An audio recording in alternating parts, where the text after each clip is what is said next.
All right, we're here. Hey, Mike. Hey, Bill. How you doing today? Good, man. How you doing? Good. I'm Good. excited to chat. Sweet. I'm excited to chat too. Like this topic, I think is interesting. It's a little bit of wordplay, generative happiness. We talk a lot about computational design, generative design, getting more stuff done, being more efficient. But kind of a question of, if we're happy doing those things. But before we jump into it, I wanted to get to know you a little bit better. I know you really well, Mike, but so other people get to know you better. For those that don't know, Mike, he's a CEO of Innovative Lighting Consultants. That's an integrated lighting design and procurement company based in Denver, Colorado. But you also have other things that you're working on as well. I know like different software startups and other services you're thinking about. Do you mind kind of giving everybody kind of a brief intro to who you are, what you're about, what you're working on? Yeah, go ahead. Yeah, so ILC, we call it because it's too long of a name. And we're actually going to change our name soon, anyways, and kind of rebrand. But the idea with that company was just how can we make the process better and how can we make the experience for everyone involved, but specifically the real estate developer better? How can we kind of make their end product have a higher quality and be easier to get to? And so that's kind of our whole goal is really we focus on kind of real estate developers, but really our process that we built by integrating design and procurement and budgeting into one really helps the entire kind of food chain of design and contractors and everyone involved. So that's that company, and we're I think almost 5 years in, and doing pretty awesome. And now we're splitting. I'm kind of splitting time between two companies, and I won't kind of release the name yet. But I've also started in kind of my time at ILC. I figured out there are not very good software solutions out there for the middlemen of construction, including distributors and reps. And so I started another company with two different partners, and that is going to be focused on kind of automating workflows for distributors and reps. And we're just have some beta testers now. They're very excited about it, and hopefully we're going to launch kind of to the world in the next month. And then I'll kind of be splitting time between the two companies, helping both of them grow. But they're really, the ideas behind the two companies are really just how can we improve the process that we're all part of. And that's with software, but also just kind of basically improving the process, making a new process. Because I think we all probably agree that the construction industry has a lot of antiquated processes. Agreed. Which would be a good segue. Before we jump there, I also want to give opportunity for everyone else that's listening to go ahead and introduce yourselves. Maybe where you're listening at in the world. We'd love to give you guys a shout out and where everyone's listening from. So that would be great. As everyone's doing that, Mike, you mentioned like the construction industry being a little bit antiquated. You mentioned like a few different software ventures and trying to do that as well as run ILC. And I'm kind of curious, like I imagine your time and plate's pretty full, and there's a lot of different tools that exist these days. Like we're able to set up rules in our Outlook that automate where emails go. We can automatically send invoices. There's tools like IFTT, if this then that.com. If I do this, then automate this task. Our smartphones, when we pull up to our house, can automatically turn on the lights. It knows that we're there. There's a lot of room in automation, but part of it is, for some reason, as humans, it seems like we're super busy. Like for some reason, I feel like with all the automation, I feel more busy every year than I was the year before. Do you mind talking about that a little bit? Do you concur? Do you feel like how is the technologies either if things are getting more automated, how can we find ourselves busier, in your opinion? Yeah, I mean, I think that's kind of what spawned us to do this together. I do this chat together was this idea of, at least for me, I have 3 kids as well that are all under 5 years old, 2 toddlers and a newborn. And just thinking about like we have all this technology and all these things we can automate, but yet all of us seem busier than any humans have ever been in life. And so is this software, is this technology that we have, is it really like adding to our lives? Is it making us happier? And if not, kind of how can we change that? How can we change the focus of software to basically make us have a big goal of it to make us happier and make our lives better? And I think the software company that I've co-founded with two other guys, one of the goals of the three of us is really how can we make software that gives people their time back? How can we automate things that people don't like so that they can be happier in their jobs? And I think that's something that's kind of the messaging around software and automation sometimes is, oh, robots are going to come take your job, right? And I think the messaging should be like, no, software and automation should basically, the goal should be to make humans kind of more human and do what humans love to do and what they're good at, being creative. You know, computers are almost never going to be more creative than us, or at least randomly creative. And then also building relationships, right? Building people, you know, person-to-person relationships. Computers are never going to be better than us at that. And so I think that's kind of like the idea behind the software company. And really one of our kind of big values at ILC is just how can we automate things so that our design team can be more creative? They can have more time to be creative. And so that's kind of one of the thoughts is, at least for me, I need more time in my life because now I have 2 businesses and 3 kids. And so how can I take things that don't make me happy off my plate? Totally makes sense. You mentioned also like software and computers helping us to do more design, the things we love, being more human. And then also people concerned of, you know, robots taking over their job. Do you feel like software makes us less creative? I mean, there's a lot of tools out there, especially in kind of like the generative design space, that people are feeling like, well, you're taking away that creative piece of buildings, and we're not able to be, you know, an architect or a lighting designer in a creative way. How do people not fall into that thinking, or can you explain basically how software can help us to be more human or be more creative, in your opinion? Yeah, so I think you kind of put 2 things we need to unpack there. One, how is like technology kind of just like making us bogged down, right? And I think we should talk about that. But I think there's also like, how can technology kind of get us past one of like the biggest human downsides, which is ego, right? How can we get past our own egos to say, no, like technology really could make me a better lighting designer or architect, right? It's not taking my job, it's not making me worth less. It's just making me better. And so I think the first one is, how can we not let like technology make us bogged down in what we're doing? And I think I would love to hear your thoughts on this, but like Revit, for example, now we have this ability to look at every millimeter of a building, but buildings are getting built pretty similarly. Tell me if I'm wrong. But now we're looking at every millimeter, so it's making everyone just work so long. Like, I think architects have like the hardest job in the world now, because they are like supposed to be semi-experts on 90,000 different things right now, and they're supposed to know every millimeter of a 200,000 square foot hotel. But does that bring, like, what's the ROI there of them moving some wall in the model 9 times, 1 inch? And is that beneficial to the construction process and all the time of the 9 consultants that now have to move everything else in Revit to coincide? And I'd be curious, as your time as a BIM manager, kind of like at Oz or other places, like if you felt like that too, like are we basically a profession of perfectionists, which is kind of architects? Have we now forced them towards like extreme perfectionism, where it's really not, like, the ROI isn't there? Yeah, I mean, in my opinion, what I think is it's the people, process, technology element. And I think just as people, sometimes we can be flawed. Like for myself included, like I can kind of default to just filling up my calendar, or checking social media, or doing other things that keep me busy. And so I do agree, like part of it could be like process, and it could be like a software.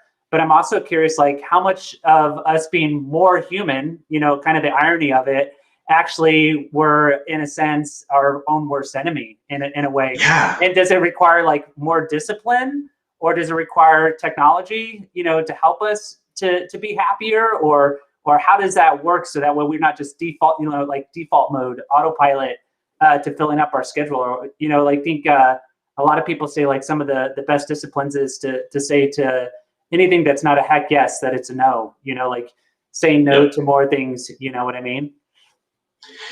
Yeah, I mean, I think it's like almost like we need to move the culture of our industry to thinking about kind of what's the ROI and really having like personal happiness as like part of that ROI calculation, right? Not just like, should I, as an architect, make these 10 changes that are going to take 3 hours, but not thinking about, is the ROI there in terms of, is that going to change what the contractor does? Is that going to, not cause RFIs? Is that going to, make all these consultants have to do work? I just wonder if we just kind of think, well, because we're in this, Revit model and we can do anything we want, that now we're basically thinking we should. And I don't know if that's the case, because I don't know, what we were talking about earlier was before we went live was kind of the idea of like, are we actually building buildings better, faster, cheaper? It seems like construction costs are the highest they've ever been. I don't know if maybe buildings are getting built a little bit faster. I would say that time is compressed for building cycles. But is that due to better building techniques, or is that just the developers? Their gain is they don't spend as much money on holding costs. So are they just compressing those to basically make more money, which is a natural human nature? Why wouldn't you do that? But is it because we're building the buildings better? Because if we're not building the buildings better, and we're not designing better, but we're working way longer hours, then where's the ROI? And it's not cheaper for sure. Definitely. And I think too, when I was doing a lot more production, I remember we had projects that were called like fast track projects. Like they were ones that they were the exception. And then all of a sudden it started becoming like the norm. Like every project now we're fast tracking and we need to get it done as soon as possible. And some people are saying in the comments here too, they've seen like projects where it used to be like 30 people, seeing a tower that used to be 30 sheets. Now it's 100 sheets. And so like with the advent of Revit, it's like, oh, well, you can cut a section and you can create a wall section instantly. That's the whole revise instantly Revit piece of it. And so like now are we also just starting to fill out like sheets to the nth degree? So maybe we're doing it faster, but then we're just creating more content, more sheets, to your point, that doesn't necessarily contribute to making the building any better in a sense. I think this is like a huge movement we need to have of like, just like this discussion of like all these things. I think that section thing is perfect. Do we need 150 sections to have like 45 more sheets of details, or are those contractors going to do what they're going to do anyways? Means and methods. And even if they're not going to do, say they're like, okay, I'm going to read everyone. Now our labor costs more because now they have more sheets to go through, more details to go through. Like, it just seems like right now that we have all this technology at the tips of our fingers, but we're just making ourselves busier and more saturated with data and information. And it's not actually like, oh, now we can build buildings in half the time and design them in half the time. It's really just like, well, now it's actually double the amount of time because I have to look through 45 pages of sections. Yeah, which actually is a good segue to a question I wanted to ask. Is now with the advent, now we were able to revise instantly or cut sections instantly. Now with the advent, with all these startup companies doing computational design and generative design and Autodesk taking a crack at it, you can now create hundreds or thousands of options and interrogate those. How do you not, as a designer, get overwhelmed maybe with all the options? I think one of the things these tools do really good, where I feel like as humans, we could think about, like, at least speaking for myself, is I can only think about one thing at one time, which I'm trying to optimize that one objective, right? Single objective optimization, where tools can do multi-objective optimization, right? It can think about how do I optimize the daylighting while, optimizing the structural load capacity, while optimizing the floor area ratio and the foot candles for the lights. It's good at doing all of those things, maybe not all of them well simultaneously. I think that's one of the detriments of generative design. But with all of this now, have we replaced, with now all the same trap of creating tons of sections and tons of sheets, now with tons of options. And just to quote Daniel Davis, he was saying, 1,000 shitty options doesn't account for, 15 good options, like thoughtful options that someone would actually think about. And so can you talk a little bit about, does more options, like, is it quantity versus quality? How do you interpret that element of technology and a designer not getting overwhelmed with all of the metrics? I think it's a human problem, right? Like, we have the technology to kind of have a million options or have three. And I think that there's kind of two things to it. I think architects, designers, lighting designers, interior, it's kind of been this industry for years of being the kind of perfectionist and making sure every detail is done. And it's really part of their job, right?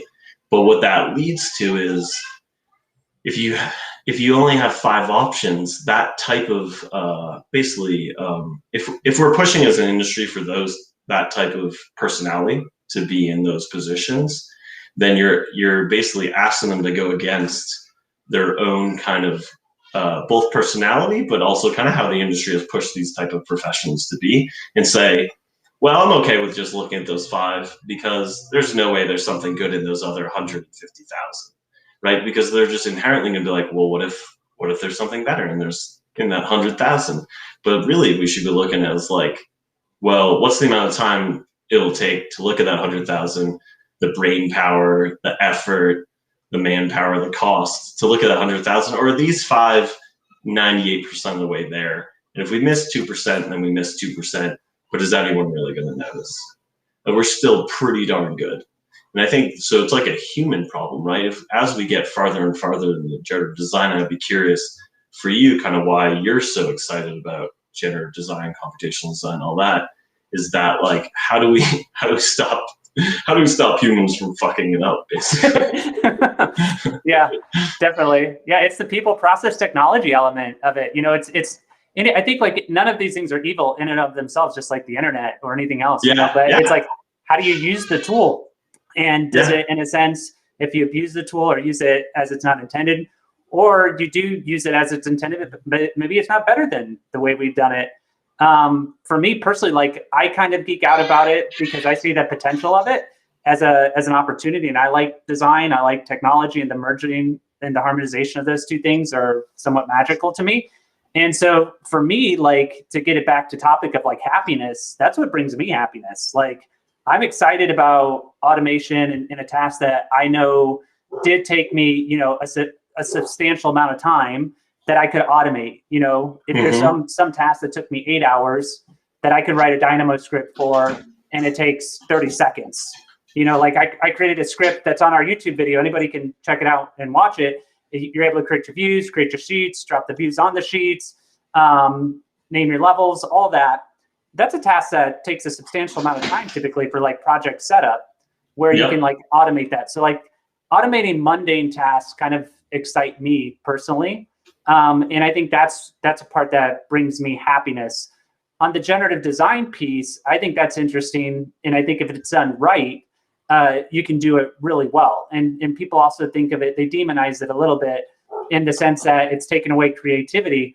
But someone's still writing the script. Someone's still thinking about algorithmically how it's going to be modeled and how you're going to generate those options and setting the minimums and the maximums and parameterizing it. So, I mean, there's opportunities there that I think are exciting on the generative design side, but it has to be leveraged in the right way, in my opinion. I don't know if you have thoughts or comments on that.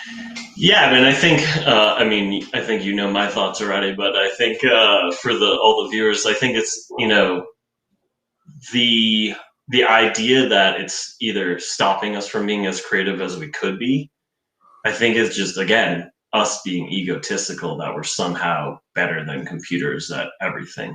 Because if you look at architecture, you look at lighting design, you look at a lot of things in the AEC world, like 80% of it is stuff based on people's experience or repeatable stuff. Right? So I don't think either of us are saying let's automate 100% of how every single building and piece of building is designed. No, but let's automate 80% of it, right? It is not you, but the general you being egotistical, saying no, that 80% is still creative, right? It's someone at the firm with 20 years experience saying, this is how I've done 10 other projects. Let's just have that person take that basically brain, experience and put it into an algorithm and just say, let's make that experience into algorithms. So if we could combine as an industry, not say, well, we're all creative and this is still our jobs and we're scared to get our jobs taken away, but actually say, well, let's just put all of our basically our brain algorithms into a community database. We're going to be able to give that architect 10 times the amount of time to spend on this amazing facade they're doing for a building, right? For a lighting designer, 10 times the amount of time on the restaurant in the hotel compared to the corridors, the units, all that stuff. And so that's what it's all about, being more human. That's like, get people back. We can make things cost less, but get people back to doing what they should be. Now that people like us pretty much believe that we can automate, 75, 80% of what's being done out there, if we really like put belief in that, and there was a big backing behind that. Definitely, I love it. That's really good. Yeah, and I'm thinking through. I mean, even for me, even though I like design and technology, there's something that I also think is very therapeutic just about computer-aided drafting. Dare I say it, like just drafting, like there's something that's so therapeutic about putting together a stair detail or a roof detail. And some of those tasks, I wonder, do you feel like those things can or should be automated if they can be, or if someone enjoys that part of their job, like, is that taken away from happiness? Or how do you harmonize or balance, the idea of automating a task that also could be really enjoyable to someone? Yeah, I mean, that's true. People do. There are people that love, I am not one of them, but love the kind of the zenness of doing repetitive tasks, right? There's definitely personality types that love that, like, I'm just going to sit and do this thing for 3 hours. And I know people like that.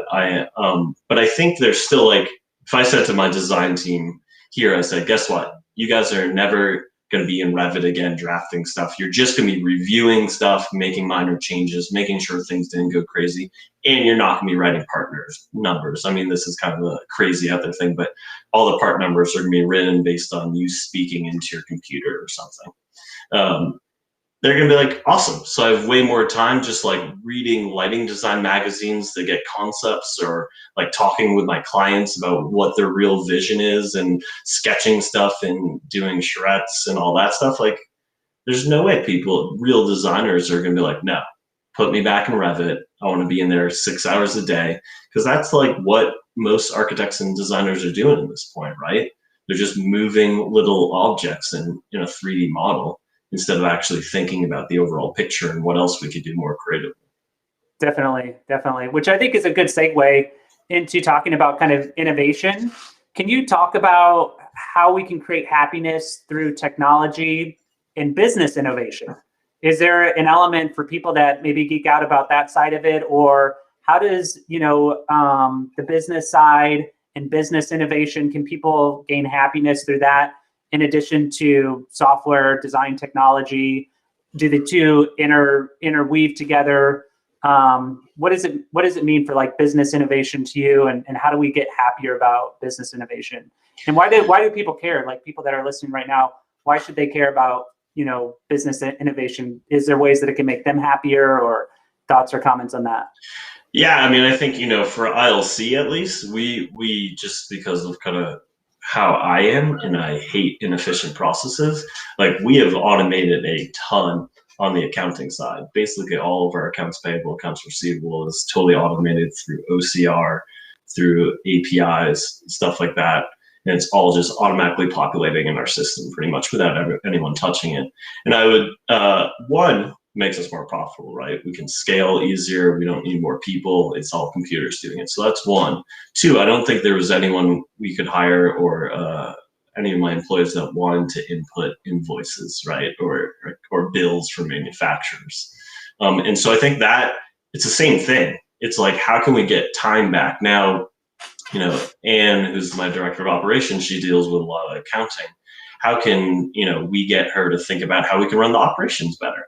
because now she's not spending 3 hours a week just inputting bills or doing whatever, or working with her accounting team on kind of these accounting issues. And so I think that frees her up to now think about culture, right?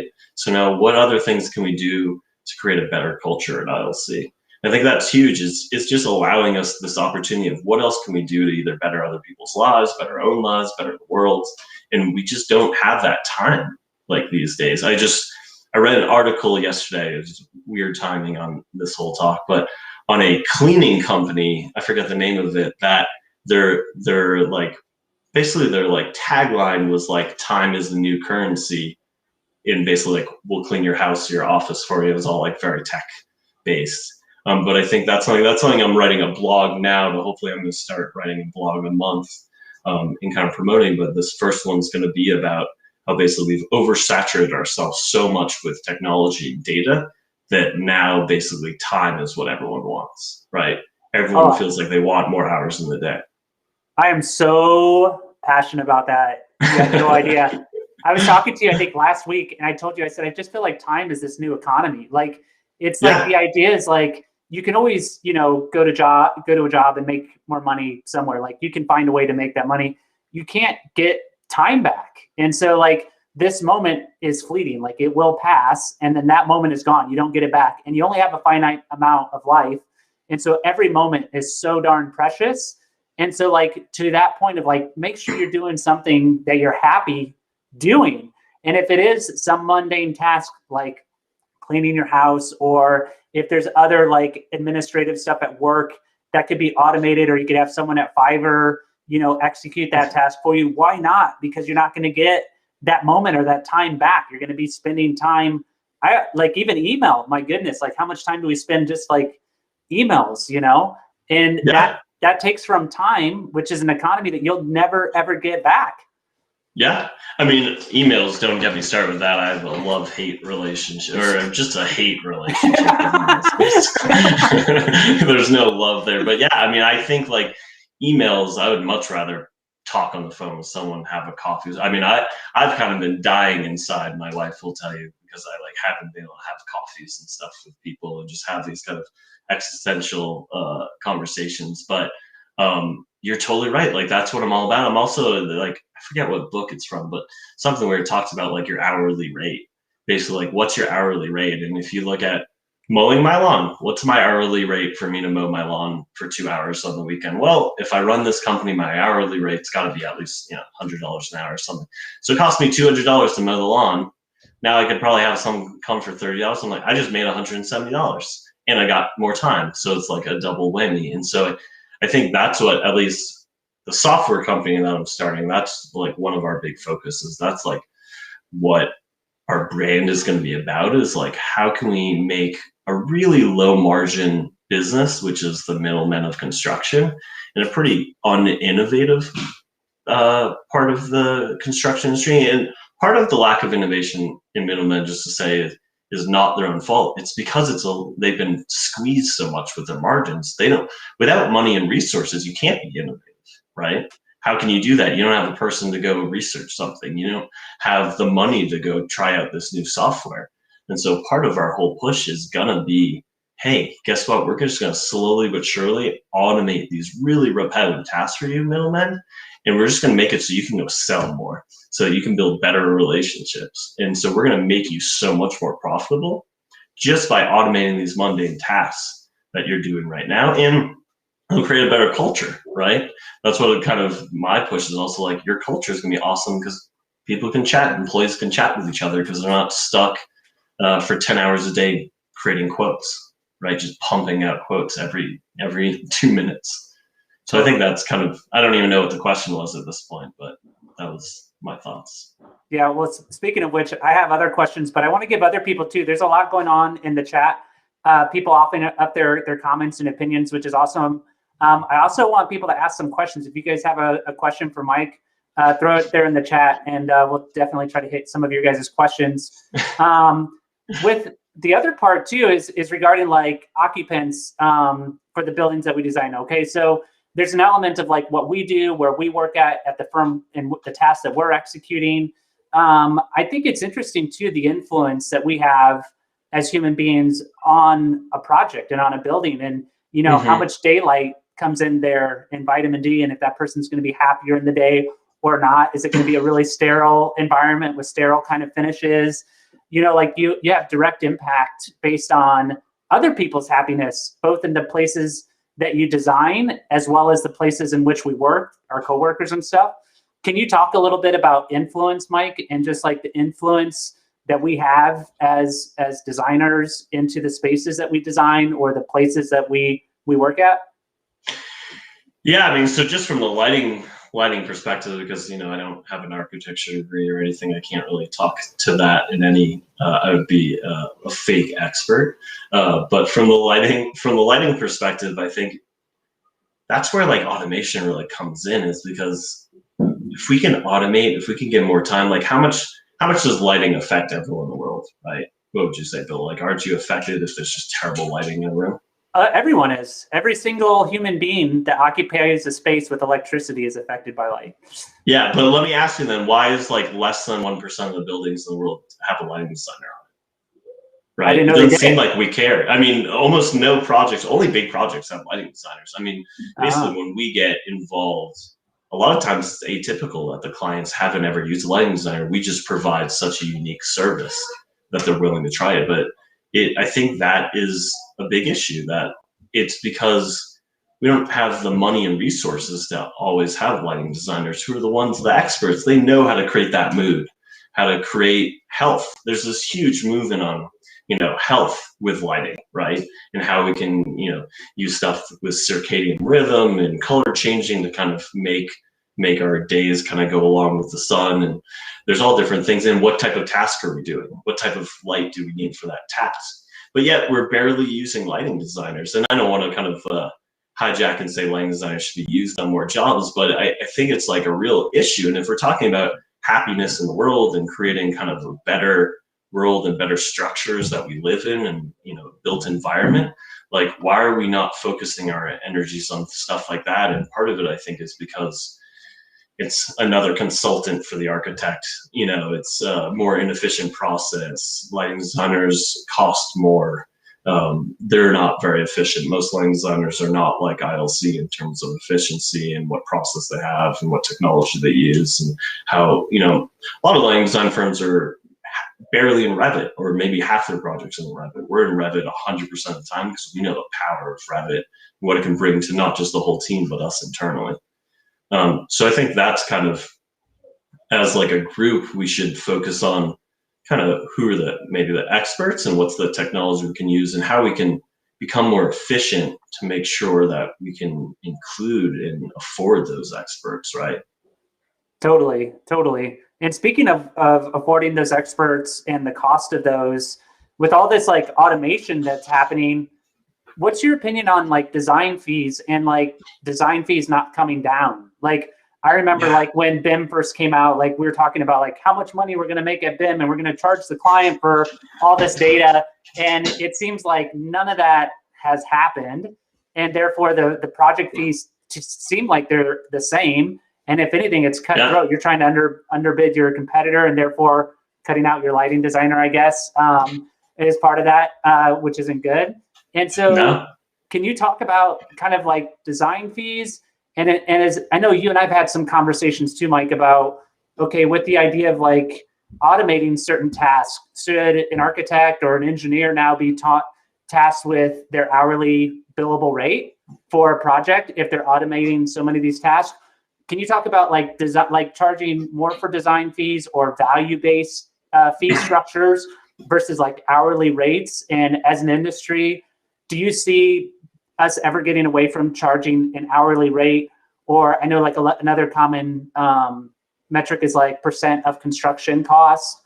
Does that seem to make more sense from like design fees? And how does that affect also like happiness in a sense as well? Yeah, I mean, I know we've talked about this a bunch.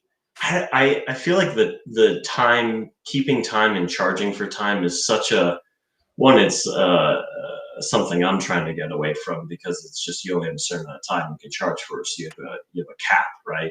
That's why selling products is so much more profitable, because you can sell $1 million in the same amount of time you can sell 10,000 maybe.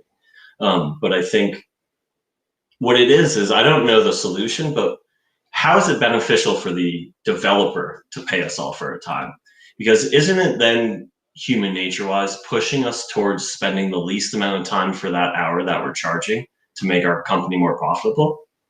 Right? So now the developers put us in a situation where just by human nature, we're trying to spend 15 minutes for that hour that we just are that we're charging them. And so really like both sides. And then on our side, we're designers, we're artists, we're architects, like we're kind of artists. It's an art, it's all a creative industry. And so these people are now being told by the business people at these architecture firms, engineering firms, hey, you're over your time for DD phase, right? And they're thinking, wow, I didn't do this thing right. I guess I got to wash my hands of it, and we're where we're at. And so, like, who is it benefiting? It's just no one's really thought of a better way. And I think what is interesting, what you brought up, is this like, how can we charge on value and experience? And it's something actually at the software company we were just thinking about. We're trying to figure out how we're going to price the product. And part of it is what we're really thinking about is how much value are we bringing to these companies, right? How much money are we saving? How much whatever time are we saving? How much are we freeing up their people to do more important stuff, be more innovative and creative? And so how is an industry, and again, I don't know the answer yet, but how I think there has to be a discussion of like this time-based charging does not benefit the client.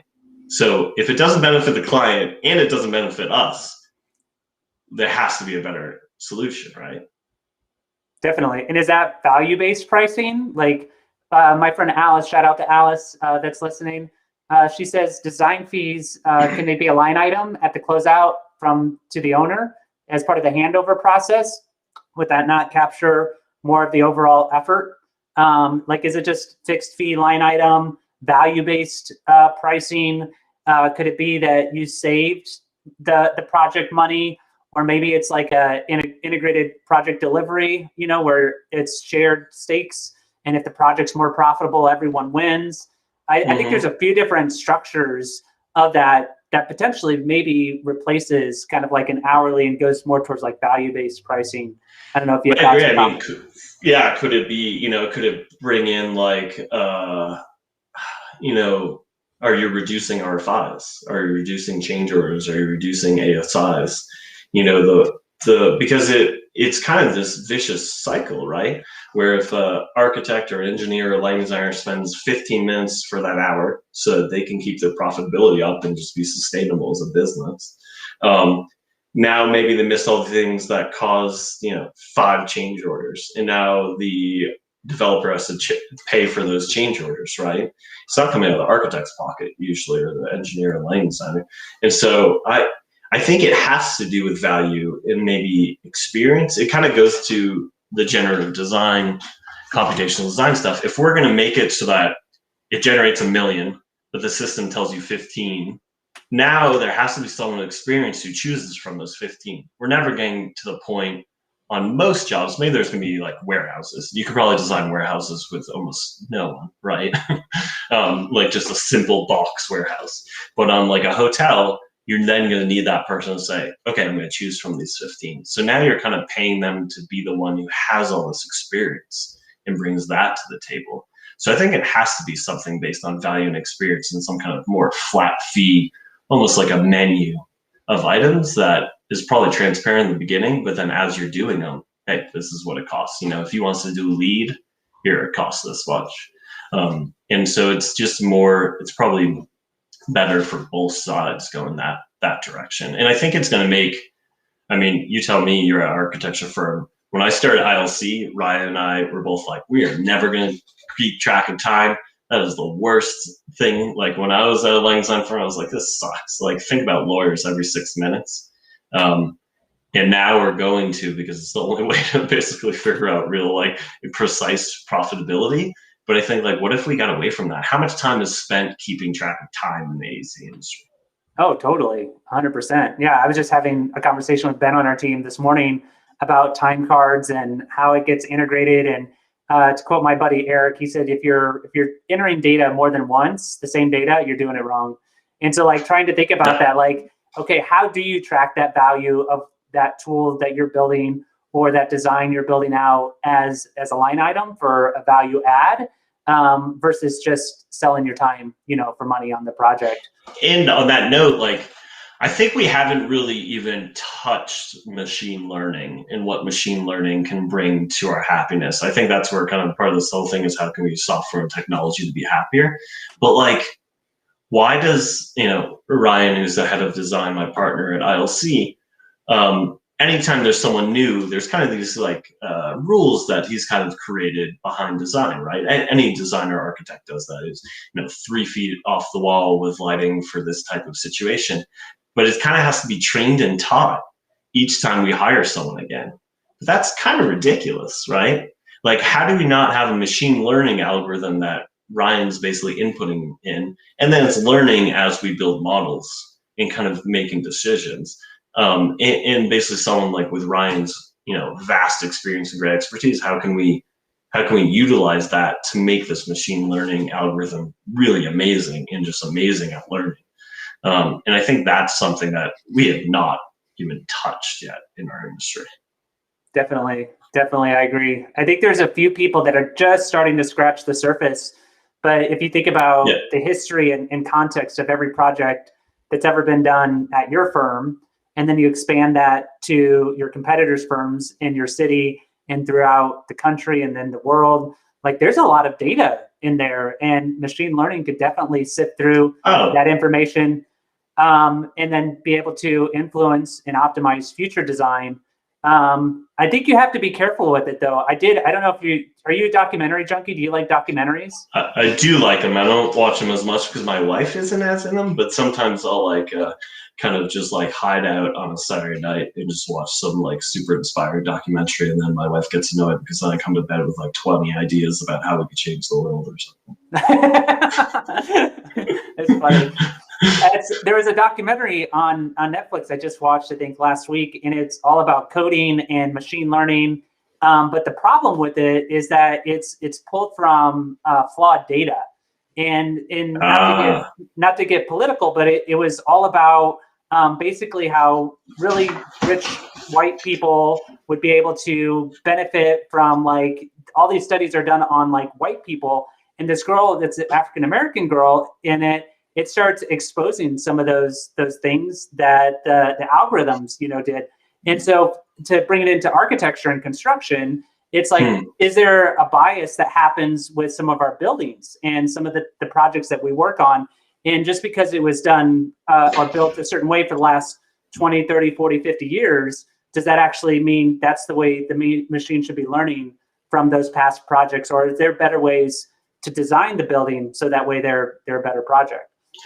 But couldn't we take that as a starting point and then let our kind of human creativity, that's where the humans come in, and make and innovate that and say, you know what, that is a good start, but I think we can do this better. Like, think about lighting. There's not a million ways you light a textured wood wall. There's probably like 15, right? And that's been done by every lighting designer, engineer at some point. Now, maybe there's going to be new ways with new technology of how you make lights, right? But I think that what I was thinking is like HiPAR, which I don't totally understand their business model, but basically it's like gathering data of models, right? I mean, what if you took, the top 15 lighting design firms and you gathered all their models? Now, most of them is probably AutoCAD, but if they were models in 10 years or something, and you put them all into a machine learning, software, and just started learning how all these different amazing designers are designing, and then predicting from there. And then we can innovate from there, but it gets us, instead of starting from zero and then working on our own human brains experience, we're starting at like 80 and then taking it to 100. I think that is something but that means as an industry, we basically, so I think someone wrote something about open source, and we need more of an open source and more community-driven approach. I don't know who that is, but he's totally right. And I think that's the problem, right? We don't have that. I think on the BIM side, we do. I think you and all these guys that are doing amazing stuff with kind of BIM and general design, you guys kind of put up free scripts on LinkedIn and all this stuff, and you guys are making more of an open source community, but I think the rest of the industry isn't, right? And I think you mentioned something about, were we doing it the right way? I think that's the other thing, is that we have a very ego-driven industry. And if the people who are driving projects, which is always the top designer and the top, principal of the architecture firm, they've been doing something for 20 years, who's questioning them? Is a lower down architect really able to question them? And do we need a less, kind of a more open discussion type of industry? Because I don't think that's the case right now. Yeah, it's a really good comment. Really good comment. Alice mentioned the documentary is actually called Coded Bias. So if anybody's interested in checking that out. And to your point is, how do we, I guess, if we're drawing from past projects, but also helping influence. The thing that was interesting is in the documentary, they were saying there's two basic ways that we can write a software program. Either you just author the software program and you say, hey, I want to automate. I'll give an example. Like we just wrote a ceiling generator app, right? And so the app's super straightforward. It's supposed to generate ceilings, and we were able to pull from the new Revit 2022 API. You hit the button, it generates the ceilings per the rooms. Great, that's done. Like that's how that app was written. Versus like machine learning, they say is a little bit of a black box. It's like the code kind of authors itself in a sense. Like it's starting to like, what it does is it looks and interrogates multiple scenarios, whether they're faces or buildings or a lighting design or whatever. And then it starts to author what it thinks is, a solution to the problem you're trying to solve, which would be maybe optimizing the lighting design. But in the documentary, they were saying even the people that program some of these tools don't know how it arrives to some of its solutions. And that's part of the challenge, at least as I was understanding it, is it becomes a bit of a black box of how it's figuring it out. And so I don't know if you have thoughts or comments on that, but I think that might be one of the challenges. Maybe it gets us to that 80%, but then how do we build on top of that other 20% of a black box that we don't necessarily know how it got to its conclusion?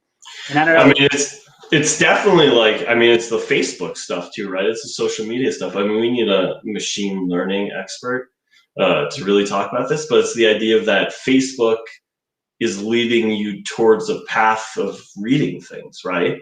So you're only becoming, that's the whole thing of, you're becoming more extreme because you liked this post, about Bernie Sanders. And so now it like leads you down the progressive path where now it's posting more about Bernie Sanders. I do not know the answer there. It is definitely terrifying, as we can see in society right now. It's pretty much impossible to be in the middle. And it's pretty much impossible to have logical conversations politically that aren't just emotional. But I think it's like, how do like machine learning, which is what Facebook is doing, how does it get to know you, get to know what you like, but not always only show you things you might like? One is it's not financially backed, right?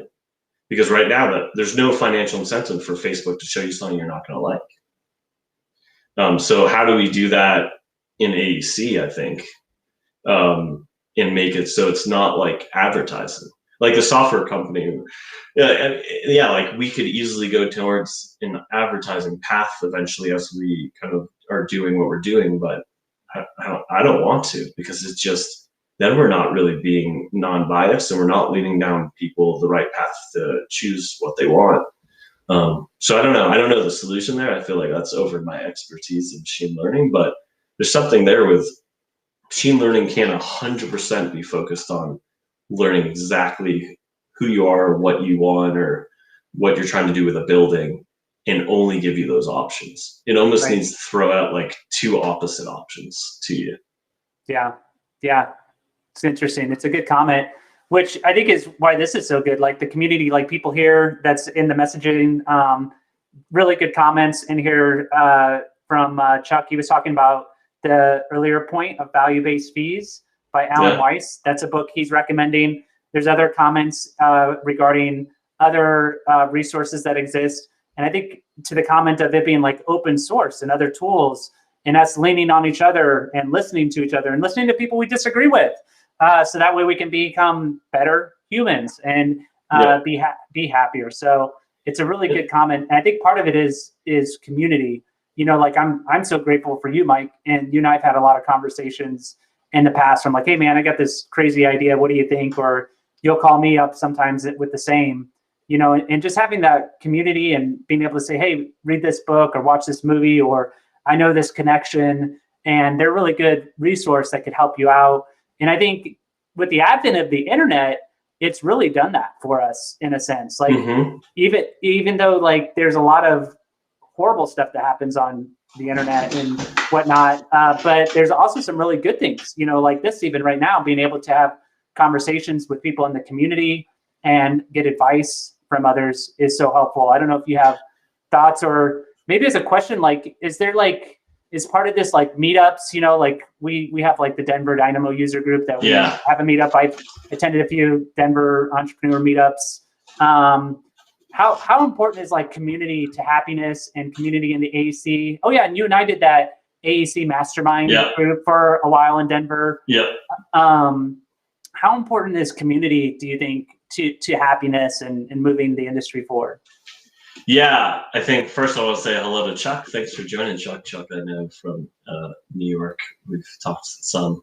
But I think also it goes along with the community aspect. We also have to think about is like, I think we have a culture of holding on tight to our like kind of data and expertise in the AEC industry. And I wouldn't say that ILC is any different, honestly. Like ILC has built tons of software and technology and just an entirely new process to the lighting industry.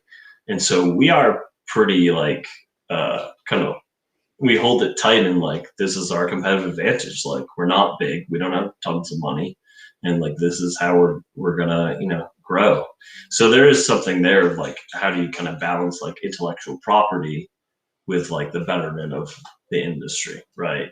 But I think there is something there with like what we have, it's really pretty proprietary, but there is something there of probably people being more collaborative with kind of how buildings are being built and a community aspect there, because most buildings have probably been built somewhere else in the world similarly, right? In some way or another. And so, but it seems like architects and engineers and lighting designers are kind of almost trying to hold tight because they feel like, just ego-wise, that they're needed. It makes them feel needed if they don't like let their secret sauce out there. And not even, it's probably not secret sauce really.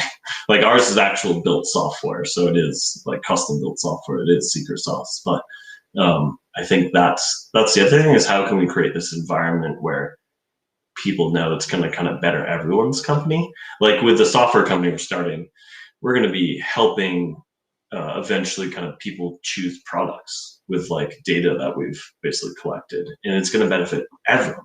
It's going to make everyone more profitable. All the middlemen are going to become more profitable and have more money because they're going to be working quicker and more efficiently.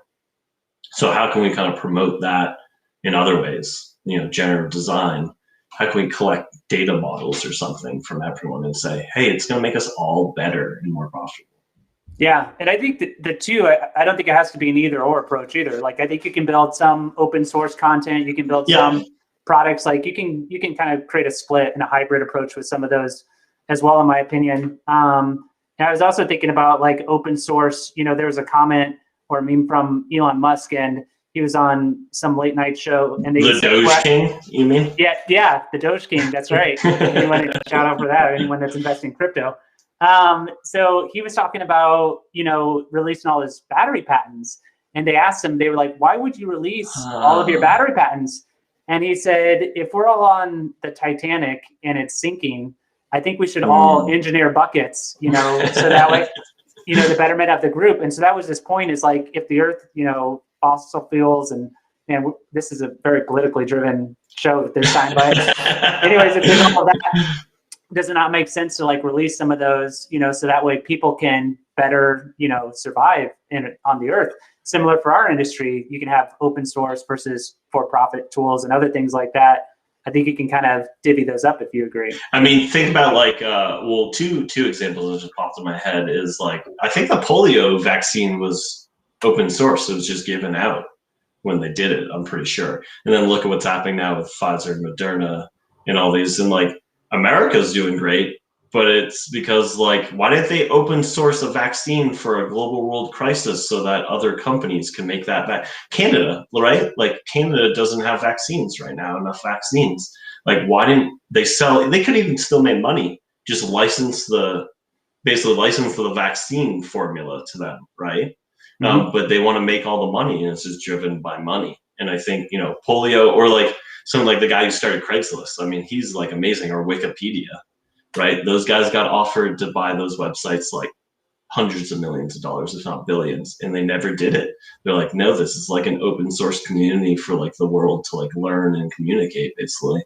And those guys still are very famous and made a bunch of money in their lives. They just weren't, they were like, no, I didn't start Craigslist to like do that. I started so that people can kind of sell stuff and do whatever, get jobs. I don't even know who uses Craigslist anymore, I guess, for buying furniture and stuff. But Wikipedia, the Wikipedia story is pretty cool too. Totally, 100%. I'm curious, Mike, any books that you know about? I always like to ask like favorite books. Do you do a lot of reading? Is there any books that you know about happiness, or any other books that you'd recommend for us to check out or listen to? Yeah, I trying to think. I told you that book, which I finished and gave to Jason, who you know. So the what is it called? The Chuck Swabata book, The Innovator's Spirit. Yeah. Yep. So the Innovator's Spirit's amazing, just because it makes you just think differently, and just think like how you think about innovation is just so interesting. Reading The Innovator's Spirit by Chuck Swabata is awesome, because it just made me think like, oh, you just need to like take yourself out of like your element, like out of your life, and just independently look at something and say like, how can I do that different? I haven't read it yet, but I also got Conscious Capitalism, who I think John Mackey, the Whole Foods guy, kind of started. And that was, I've started reading it, and it's interesting. It's really it's up there in my bookshelf. I was just looking to see if there's anything else. But that Conscious Capitalism seems like it's going to be a powerful one, because I think it kind of creates this culture of like, hey, we can make a lot of money. Like, that's fine, but you can also like help the world, make people's lives better, make your own life better. Like, it's not one or the other. And I think there's too much of that with the tech companies these days. It's literally just money. Yeah, I totally agree. Yeah, it's unfortunate, but yeah, I think it's up to us, right? Like, you don't have to follow those. To your point, there is different paths, and you can contribute in different ways, and you can still be a for-profit company and still care about the environment and care about people and donate. And nowadays, a lot of these companies are making more money by being like that, right? Because our generation and younger, like, actually cares about the world. Yeah. What was the guy that made shoes? Like, he has you're talking about Tom's? Yeah. So, yeah. He became 100%. huge by giving, he still made tons of money. I think it's that is,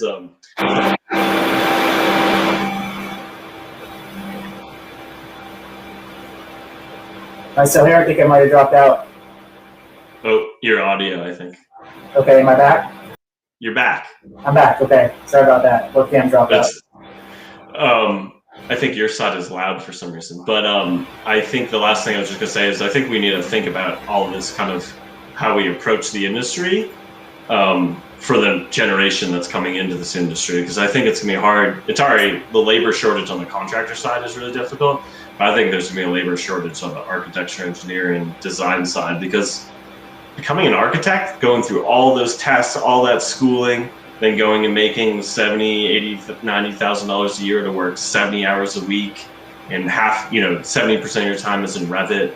You're not even being creative. I don't know if that's going to really entice people away from going and being a software developer, making $200,000 a year and working 6 hours a day and creating the next cool app. Yeah. Totally. Yeah, for sure. I agree with you. So, since we are at time, and for that architect or design or lighting designer or engineer or contractor, what's one piece of advice you'd leave everybody with?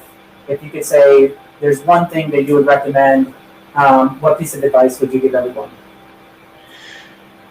I think let's start thinking about software and technology as how does it make our lives better and easier and not more busy or another widget or I have all this technology, so basically we should make sure that every detail is perfect, right? I think it's just like, let's look at the ROIs and balance it with how do we make just like a better environment to work in and make people's lives better. I think that's to say. I love it. Cool, Mike. Well, thanks so much, man. We're out of time, so Awesome. really appreciate being on the show. Appreciate everyone else out there for the comments. Thanks, everyone. Good to see you. Jason, good to see you. Thanks everyone for commenting, and we'll catch you guys soon.